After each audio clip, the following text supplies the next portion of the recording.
জাতীয় শিক্ষানীতির চতুর্থ বর্ষপূর্তিতে সমগ্র দেশের ন্যায় ত্রিপুরা রাজ্য আগরতলাতেও বিভিন্ন শিক্ষা প্রতিষ্ঠানে অনুষ্ঠিত হয় শিক্ষানীতির বর্ষপূর্তির 7 দিনব্যাপী কর্মসূচি। আজ তার 6তম দিনে বাণী বিদ্যাপীঠ উচ্চতর মাধ্যমিক বিদ্যালয় অঙ্কন ও বৃক্ষরোপণে কর্মসূচি অনুষ্ঠিত হয়। সেখানে উপস্থিত ছিলেন মেয়র দীপক মজুমদার ও স্কুলের শিক্ষক শিক্ষিকা। ছাত্রীদের সঙ্গে হাতে হাত মিলিয়ে মেয়র দীপক মজুমদারকেও প্রধানমন্ত্রী নরেন্দ্র মোদীর এক মা কাপের স্লোগানকে সামনে রেখে বৃক্ষরোপণ করতে দেখা গেছে। একটি গাছ বড় হয়ে হাজার হাজার মানুষকে ছায়া প্রদান করবে ও অক্সিজেন প্রদান করবে, তাই গাছ না কেটে গাছ লাগানোটাই শ্রেয়। কি বলবেন?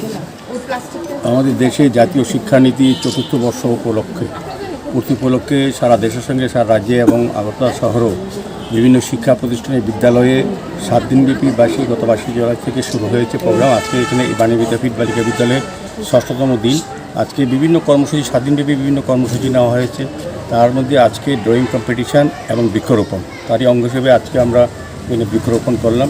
তো আমার বিশ্বাস যে যারা স্টুডেন্টরা আছে তারা বৃক্ষরোপণের গুরুত্ব সম্বন্ধে অনুধাবন করবেন।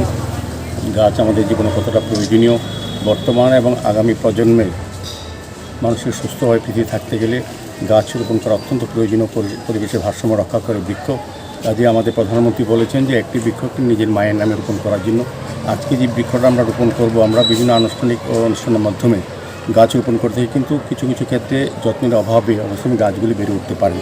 সেই কারণে প্রধানমন্ত্রী বলেছেন যে গাছটা আমরা রোপণ করব, যেই করবেন তার মার নামে যাতে রোপণ করা হয়। তবে মাকে যেভাবে আমরা শ্রদ্ধা করি, ভালোবাসি, যত্ন করি, ওই গাছটাকে তদ্রুপ আমরা করবো। সেই কারণে গাছটা বেঁচে থাকবে পৃথিবীতে স্মৃতি হিসাবে মায়ের। সেই কারণেই এই অনুষ্ঠান করা হয়েছে। আমি বালিকা বিদ্যালয়ের যারা স্টুডেন্ট, যারা অভিভাবক এবং প্রধান শিক্ষিকা, সহকারী প্রধান শিক্ষিকা সহ যারা টিচাররা আছেন, বিশেষ করে মনোযোগ দিয়ে দায়িত্ব নিয়ে কাজগুলি করেন, আমি প্রত্যেকেই ধন্যবাদ জানাই। আমার বিশ্বাস থাকবে শিক্ষা সপ্তাহে 7 দিনব্যাপী যে কর্মসূচিগুলি স্টুডেন্টের জন্য করা হচ্ছে সেগুলি তাদের আগামী জীবনে নিজেকে তৈরি করার জন্য মানুষ হিসেবে, স্টুডেন্ট হিসেবে এটা অত্যন্ত সফল হবে।